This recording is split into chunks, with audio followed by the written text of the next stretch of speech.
As a family doctor, I know one big thing, that mother and child is the deepest bond in human life.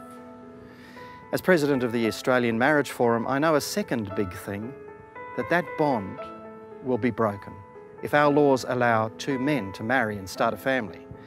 Likewise, the primal bond between father and son will be broken if our laws allow two women to marry and start a family of their own by artificial reproduction. So we've got to understand laws for same-sex marriage mean same-sex adoption, same-sex surrogacy, and that means the deliberate creation by law of motherless and fatherless families. At present, the debate is framed entirely around the rights of adults, in particular the demand for so-called marriage equality. But if equality for adults means inequality for kids, where is the justice in that? Children who are denied even the possibility of the relationship with their father or their mother, where is the justice in that proposition? Let me show you our first ad, which goes straight to the injustice at the heart of so-called marriage equality. We hear a lot about marriage equality, but what about equality for kids? Children have an equal right, wherever possible, to both a mum and a dad. So-called marriage equality forces a child to miss out on a mother or a father. That's not equality for the kids who miss out. That's not marriage. Give every child their chance of a mum and a dad. Authorised E. Van Gand, Australian Marriage Forum. We decided to broadcast this first ad on SBS television during the Sydney Gay and Lesbian Mardi Gras Parade because parades like that always carry the marriage equality message. And they also symbolise the juggernaut that is crushing the truth about marriage and family. We decided it was time to say, stop, marriage is not just about you adults, think of the child. And to say to our politicians, stop, there are certain things which are beyond the authority of any political party to tamper with. Marriage is not a social invention which can be cut to shape according to political fad. It is a social recognition of pre-existing biological reality, male, female, offspring.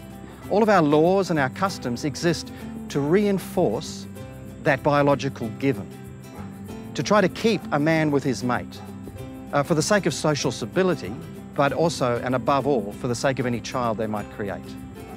Now, not all marriages do create children, but typically they do, and the institution exists for that typical case.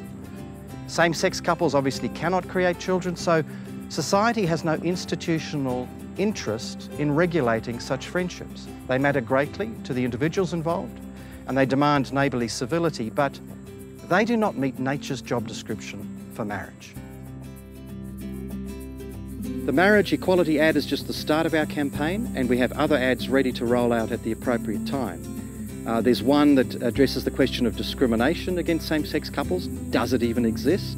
There's one that deals with past terrible policies that broke the bond between mother and child and says, why would we do it again? There's ads that address other harms of homosexual marriage that people haven't thought of, whether it be the radicalisation of sex education, whether it be the inevitable logic of extending gay marriage to group marriage and other forms, because remember, love knows no boundaries, or whether it's the use of the big stick of anti-discrimination law to crush any conscientious objectors, which is one of the main objectives of same-sex marriage law. We want millions of Australians to view these ads and think of the child in the context of the marriage debate. We hope that parents and teachers and pastors and youth workers will be able to use these ads and the associated material at our website and help young people as well as old to think of the child in this context. We want our supporters to share these ads as widely as possible, and we want lots of money. The first ad cost us $20,000 to launch on SBS and Channel 7 and 9 during prime time on the night of the Mardi Gras Parade. That reached 800,000 people who might otherwise never have considered the child-centred case for marriage. And I got that money in 1 week here in my hometown from a group of pensioners and families with children who gave their pocket money and some small family businesses. There is motivation out there to have this side of the debate presented in the public forum, and we will do our best.